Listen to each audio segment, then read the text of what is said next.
We are a small family business located in São João da Pesqueira. My sister Claudia is the winemaker, and me, who am doing the sales. We are the 5th generation of grape growers. It's a story like many here in the Douro. We start growing grapes and making port to sell to the merchants. You may know that until 1986 it was not allowed to export directly from the Douro. So people here had to sell the port to the merchants that were based in Vila Nova de Gaia. And once the legislation changed, which is the year that Portugal joins the European Union, we started to be allowed to export directly from our vineyards. And that's why my parents built the winery where we are right now. And since 1991, we bottle our own port with our own name. Since then, we have been focusing on the exports market. We have now 32 countries that buy our wines, and we export 94% of the production. Port is still the majority of our business, but we are growing more and more with the Douro still wines. We have some organic production. Part of our vineyards are already under organic farming, about 20% of the 121 hectares that we have. And last year we have some side projects that we always like to do, being that like orange wine or gin, cask matured gin. So we try to increase our knowledge about wine by doing things that are a bit off the main road.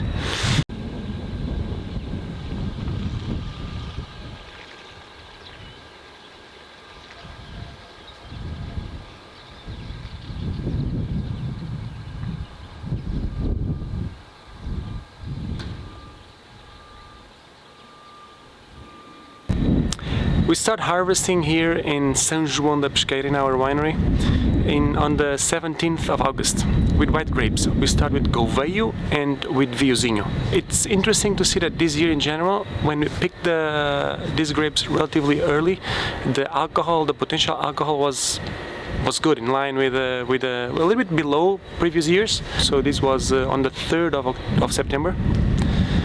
What happened was that the potential alcohol was much higher than what we were expecting.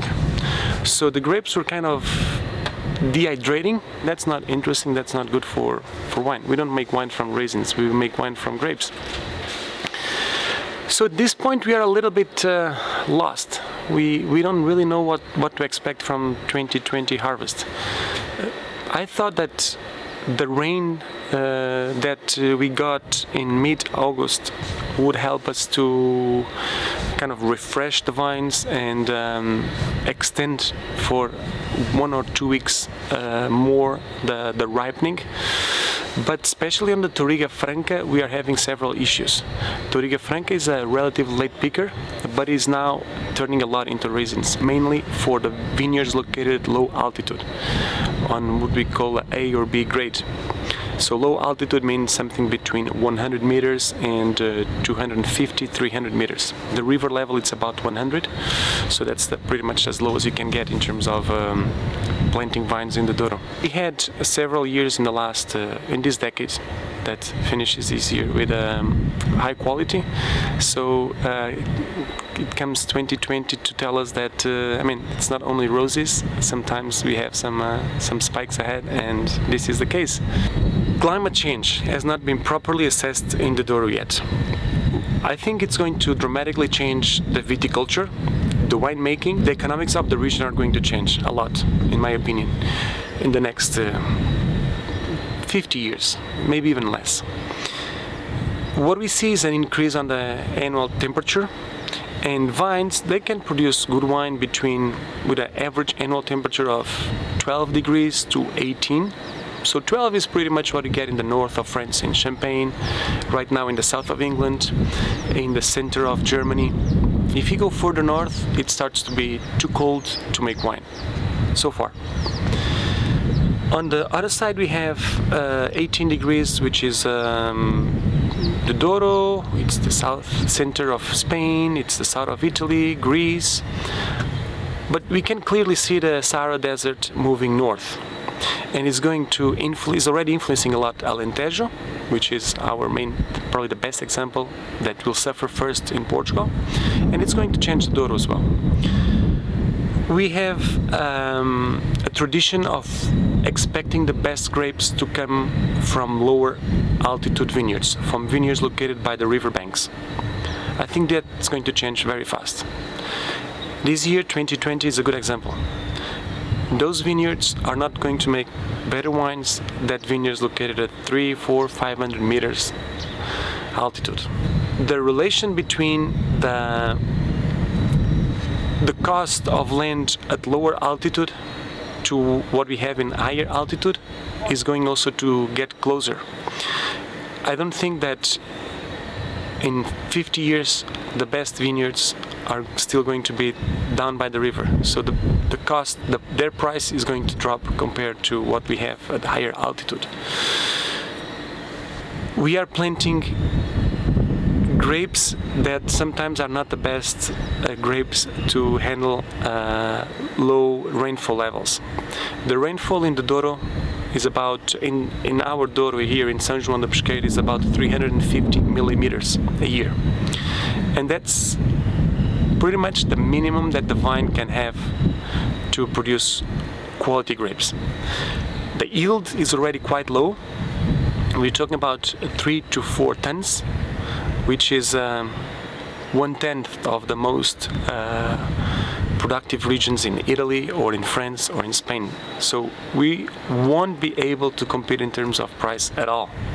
Our grapes are always going to be more expensive, and we have to keep making great wine, great port, if we want to be competitive. And the climate change is happening very fast, and planting vines and train them to produce grapes takes a lot of time. It takes a decade or two to start producing good wine from new vines. So we need to move fast. We all have to be involved. Everyone has to be involved. There should be no taboo about irrigation. Irrigation is going to help you to produce better grapes and make better wine. There should be an approach to plant grapes that are better prepared for drought. And this has to come from the academy or from the government institutes, and there is a lot of information about that. I think we need to, anytime someone is going to plant a new vineyard, we should consider what's the minimum amount of certain of that grape to plant to produce healthy and good amount of grapes, if there is no irrigation. So we need to have the academy, the government, and the growers, which most of the time are small, relatively old, and attached to traditions that have to change. There's no way of keep producing high quality grapes in the Douro if we do a viticulture the same way that we were doing 100 years ago. That Douro no longer exists. The Douro of very cold winters, the Douro of rainfall or some rain in some showers in July and August is disappearing. So we need more information. We need each one of us has to inform to get more information, and I think that it may be a good opportunity also to reduce the use of chemicals. The Douro has been a huge consumer of herbicides, and we have such a dry weather that maybe you are overusing them. It's true that labor is getting more scarce, but there's other ways to control and accept the weeds out in the vineyards that just killing everything in the middle of that is growing in the middle of our vines. So that's something that I hope is also going to change. Climate change. Would be good to see more debate about that. I think that we are waiting to see what's going to happen, but we should start acting now. And I'm glad that you guys are taking this initiative to promote discussion among the society. It's a great step forward to grow better grapes in the Douro in the future.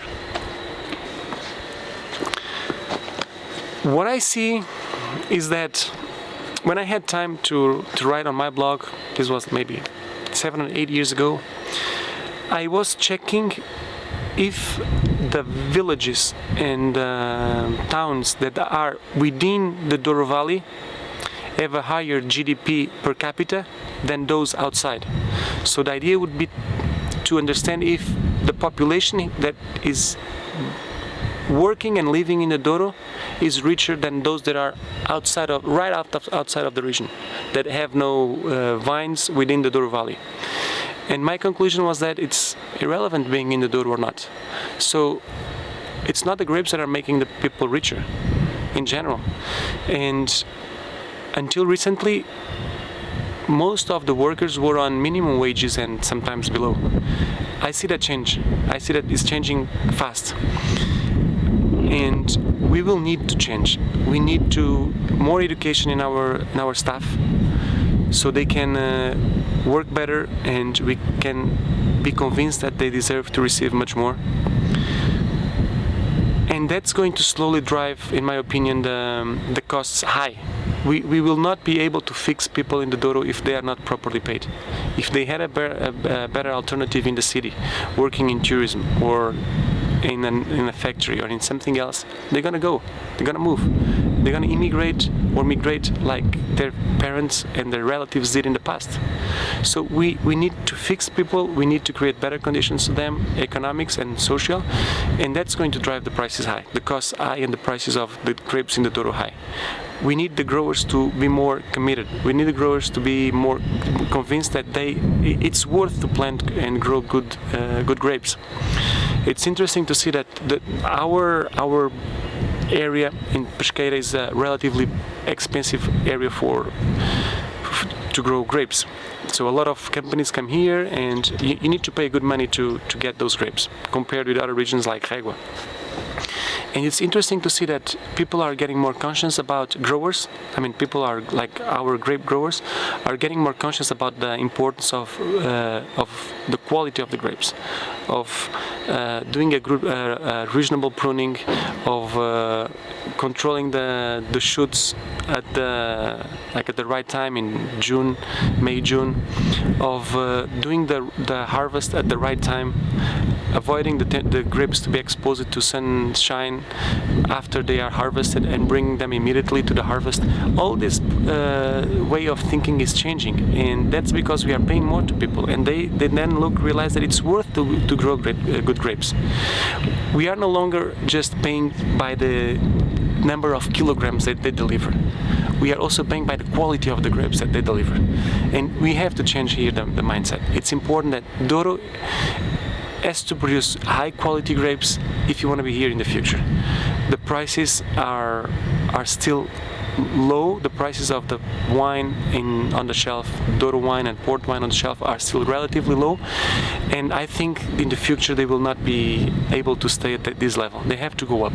There will be no people if we keep the cost structure as it is now and paying as low as we are to the growers.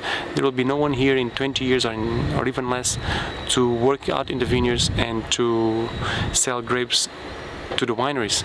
So we need to be more generous with everyone. You are all welcome to come and visit us, and I hope to see you. I hope to see you soon.